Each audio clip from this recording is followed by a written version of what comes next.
Welcome to Fantasy Stories. بہت زمانہ پہلے ایک ایسی سلطنت تھی جو وقت کے بہاؤ سے الگ سمجھی جاتی تھی۔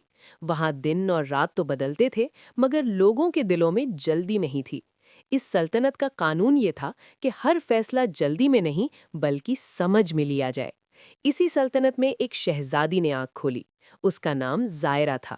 جب وہ پیدا ہوئی تو محل کی سب گھڑیاں ایک لمحے کے لیے رک گئیں، پھر آہستہ آہستہ دوبارہ چلنے لگیں۔ بزرگوں نے کہا یہ بچی وقت کو سننا جانتی ہے۔ زائرہ بچپن ہی سے خاموش رہتی، وہ کھیلتی بھی تو رک رک کر، جیسے ہر لمحے کو محسوس کرنا چاہتی ہو۔ وہ لوگوں کو بولتے نہیں کاٹتی تھی، وہ ان کی باتوں کے درمیان چھپی ہوئی سچائی کو سننے کی کوشش کرتی تھی۔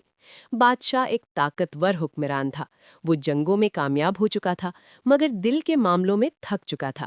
وہ چاہتا تھا کہ زائرہ ایک مضبوط وارث بنے، جو تلوار سنبھالے، جو حکم دے، مگر زائرہ نے تلوار کے بجائے سوار اٹھائے۔ وہ پوچھتی، ہم جیتتے کیوں ہیں اور ہارتے کیوں ہیں؟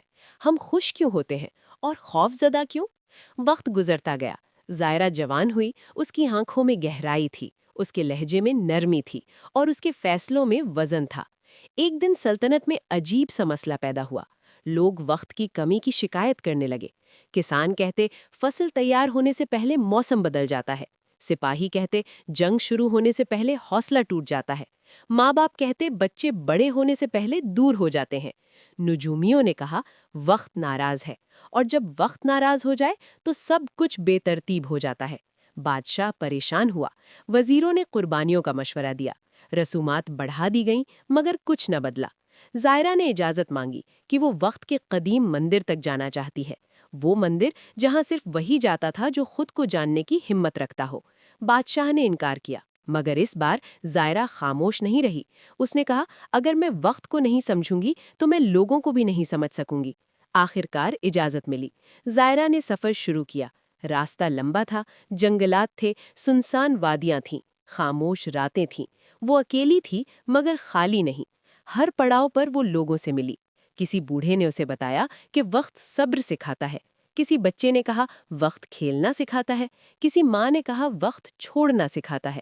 آخر وہ مندر پہنچی، وہاں کوئی دیوار نہیں تھی، کوئی بت نہیں تھا، صرف ایک آئینہ تھا۔ آواز آئی جو خود کو دیکھنے سے ڈرتا ہے وہ وقت کو الزام دیتا ہے۔ زائرہ نے آئینے میں خود کو دیکھا، اس نے اپنی کمزوریاں قبول کیں، اپنے خوف مانے، اپنی غلطیوں کو تسلیم کیا۔ اسی لمحے اسے سمجھ آ گیا کہ وقت دشمن نہیں، وقت استاد ہے۔ جب وہ واپس لوٹی تو اس کے قدموں میں ٹھہراؤ تھا، اس کی آنکھوں میں یقین تھا۔ اس نے اعلان کیا کہ اب فیصلے جلدی میں نہیں ہوں گے، بچوں کو وقت دیا جائے گا، بوڑھوں کو سنا جائے گا، اور ہر انسان کو رکنے کی اجازت ہوگی۔ آہستہ آہستہ سلطنت بدلنے لگی، لوگوں کے دل ہلکے ہونے لگے، زندگیاں متوازن ہونے لگیں۔ بادشاہ نے تخت چھوڑ دیا اور کہا آج میں نے وقت کے ساتھ صلح کر لی ہے۔ زائرہ نے تاج پہنا مگر گھڑی نہیں باندھی۔